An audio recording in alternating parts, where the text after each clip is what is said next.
साथियों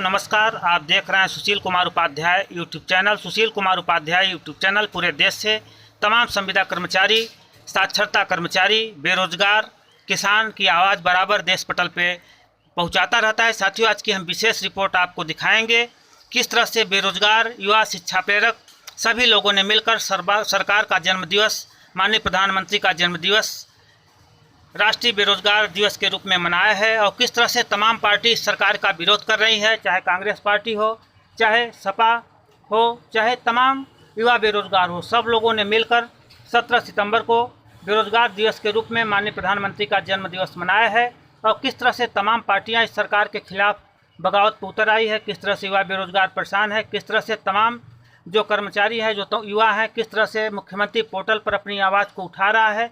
पूरी रिपोर्ट हम आप तक पहुंचाएंगे, तो साथियों इस वीडियो पर बने रहें। आज की वीडियो काफ़ी रोचकपूर्ण होने वाली है और ख़ासकर तमाम बेरोजगारों, संविदा कर्मचारियों और शिक्षित बेरोजगारी जिस तरह से परेशान है, आपकी आवाज़ लगातार लोग शासन प्रशासन तक पहुंचाने का प्रयास कर रहे हैं। तो साथियों इस वीडियो पर पूरी रिपोर्ट आपको दिखाई जाएगी किस तरह से आज तमाम बेरोजगार आज दर दर की ठोकरें खाने को मजबूर हैं, किस तरह से साक्षरता कर्मी बदहाल हैं, किस तरह से शिक्षा बेरोजगार हैं। पूरी रिपोर्ट के लिए हम आपको ले चल रहे हैं लखनऊ सहित देश के विभिन्न प्रांतों से। देखें पूरी रिपोर्ट किस तरह से लोग संघर्ष कर रहे हैं और अपना कमेंट करिएगा यूट्यूब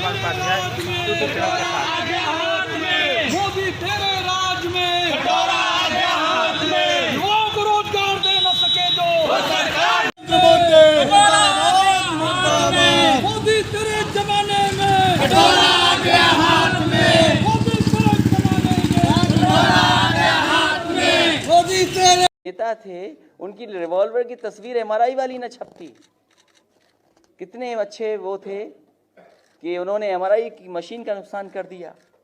और फिर कहा जा रहा है गत सरकार स्वास्थ्य सेवाओं में किस हद तक उदासीन थी, इसका आकलन इस बात से किया जा सकता है कि 108 एम्बुलेंस पर ना तो संविदा कर्मी की व्यवस्था थी और ना ही आवश्यकता पड़ने पर 108 एम्बुलेंस उपलब्ध हो पाती थी।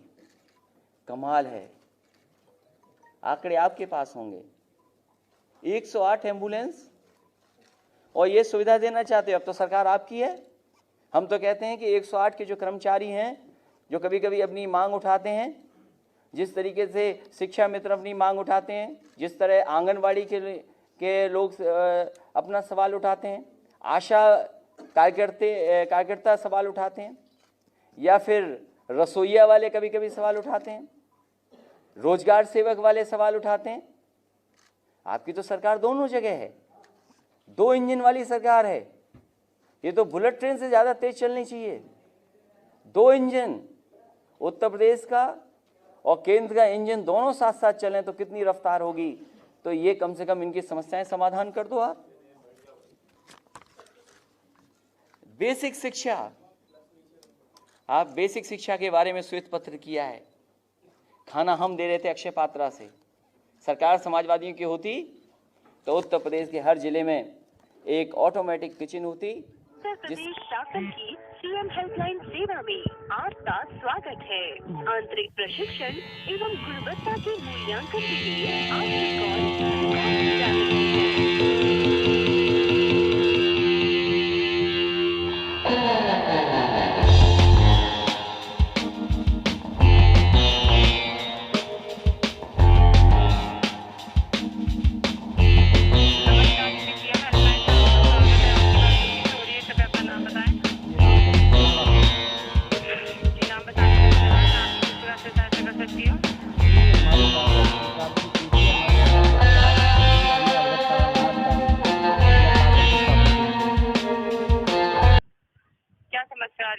मैम समस्या ये है, जैसा कि अभी जो योगी जी ने कहा है कि संविदा पर रखे जाएंगे, 5 साल बाद उनको जो प्रमोशन मिलेगा या सरकारी जॉब दी जाएगी लोगों के लिए जी। तो मैम हम अपनी इतनी ही इस बात का जवाब चाहिए कि जो एमएलए एमपी जो अनपढ़ गंवार जो बैठे हैं, बने बैठे 1-1.5 लाख रुपये या 2 लाख रुपये सैलरी महीने की ले रहे हैं, उनकी जगह भी अगर शिक्षित जो एमएलए या एमपी को रखा जाए 50-50 हज़ार रुपये में, जैसा कि आप बेरोजगारों के लिए बोल रहे हैं,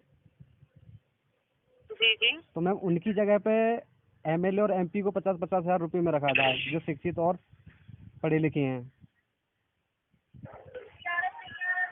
जी तो मैम हमारी ये समस्या है, या इसे चाहे आप किसी भी विभाग को भेजिए, इसका हमें उत्तर चाहिए, क्या समस्या का समाधान होता है। महोदय माफी चाहेंगे, इस संबंध में आपकी शिकायत को दर्ज करने में असमर्थ हुए। जी महोदय। जी महोदय माफी चाहेंगे, इस संबंध में आपकी शिकायत को दर्ज करने में असमर्थ हैं। क्यों मैम? जी माफी चाहेंगे, इस संबंध में आपकी शिकायत को नहीं दर्ज कर सकते हैं, आप इसके लिए ऑनलाइन शिकायत दर्ज करवाएं। अरे मैम ऑनलाइन IGRS करें या इसे करें, बात तो एक ही है।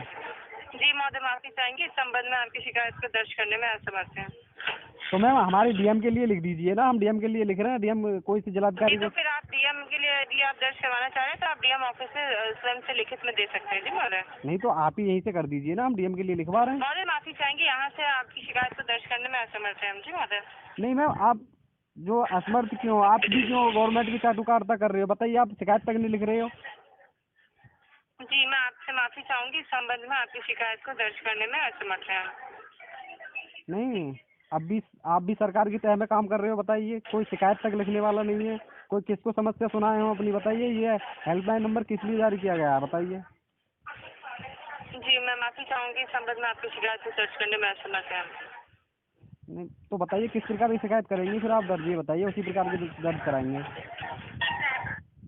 जी महोदय, इस संबंध में आपकी शिकायत दर्ज नहीं कर सकते हम। जी नहीं, महोदय, आप माफी हमें चाहेंगे बता इसके लिए। दीजिए कि इस संबंध में करेंगे, हम इस संबंध में नहीं कर पा रहे हैं, हम उसी संबंध में उसी वेतन में फिर आपको शिकायत बताते हैं। जी यदि आपकी कोई व्यक्तिगत सरकारी विभाग से संबंधित कोई समस्या आ रही है जी महोदय, तो आप शिकायत दर्ज करवा सकते हैं। हाँ तो बेसिक शिक्षा विभाग से लीजिए, हमने BTC और टेट CTET पास क्वालिफाई बेरोजगार हूँ मैं, उससे जवाब चाहिए। वैकेंसी कब देंगे अगली? जी महोदय माफी चाहेंगे। क्यों, बेसिक शिक्षा विभाग से पूछिए ना, हम पूछ रहे हैं अगली वैकेंसी कब देंगे। आप जी बेसिक शिक्षा विभाग से हम पूछ रहे हैं अगली वैकेंसी कब निकलेगी, हम बेरोजगार आपकी बैठे हैं। आवाज कट रही है, स्थान परिवर्तन कर लीजिए महोदय। हमारी आवाज़ नहीं कट रही है, बता रहे हैं, बताएं। हम ये कह रहे हैं हमारी बेसिक शिक्षा विभाग के लिए जो शिकायत है उसको आगे बढ़ाइए। जी हाँ, हम किस ये संबंध में शिकायत दर्ज करवाना चाह रहे हैं आप? अगली वैकेंसी कब तक आएगी। महोदय इसकी जानकारी यहाँ से आपको नहीं दे सकते। अरे जी महोदय यहाँ माफी से मिल चाहेंगे जाएगी, इसके लिए। क्यों नहीं, हमने खूब जानकारी ली है, आप ऐसा कैसे मना कर सकती हो। जी महोदय इसकी जानकारी यहाँ से उपलब्ध नहीं हो पाएगी। नहीं, तो आप अगली वैकेंसी कब आएंगी? नहीं, आप लिखिए नहीं कि प्रार्थीगण अगली वैकेंसी का इंतजार करते, पिछले 2 वर्ष से इंतजार कर रहे हैं, बेरोजगार बैठे हैं, बताइए।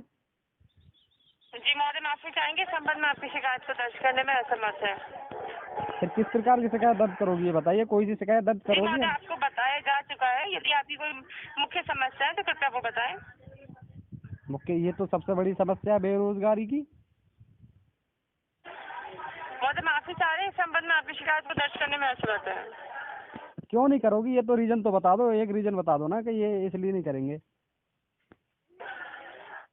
महोदय आपकी नौकरी के लिए वैकेंसी कब आएगी, इस संबंध में आपको जानकारी देने में असमर्थ है। जी महोदय। नहीं, आप वैकेंसी की भी नहीं कर रही हो, आप MLA MP के खिलाफ भी नहीं कर रही हो, फिर किसके खिलाफ करोगी बताइए। महोदय माफी चाहेंगे, इस संबंध में आपकी शिकायत को दर्ज करने में असमर्थ है हम। जी नहीं, हम शिकायत कर रहे हैं, नहीं MLA जितने भी MP MLA सबको हटाया जाए। महोदय इस विषय में आपकी शिकायत नहीं दर्ज हो सकती, इसके लिए आपसे माफी चाहेंगे। जी क्यों नहीं हो सकती, ये तो रीजन तो बताइए कोई। महोदय यदि आपकी कोई अन्य समस्या है तो वो बताएं। अन्य नहीं, हमारी सबसे बड़ी समस्या तो ये बेरोजगारी की है। जी तो इसकी जानकारी आपको यहाँ से नहीं दी जा सकती। जी महोदय इसके लिए आप बेसिक शिक्षा विभाग में संपर्क कर सकते हैं स्वयं से।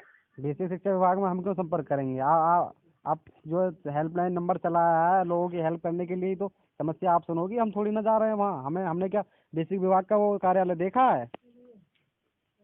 जी तो महोदय माफी चाहेंगे, यहाँ से हम आपको जानकारी देने में असमर्थ है। आप बेसिक शिक्षा विभाग का जो वेबसाइट है आप उससे जानकारी प्राप्त करें। ना तो हमें बेसिक शिक्षा विभाग का नंबर दीजिए। महोदय माफी चाहेंगे, ऐसा कोई नंबर उपलब्ध नहीं है यहाँ पे। जी तो मुख्यमंत्री कार्यालय का दीजिए, किसी का तो दोगी।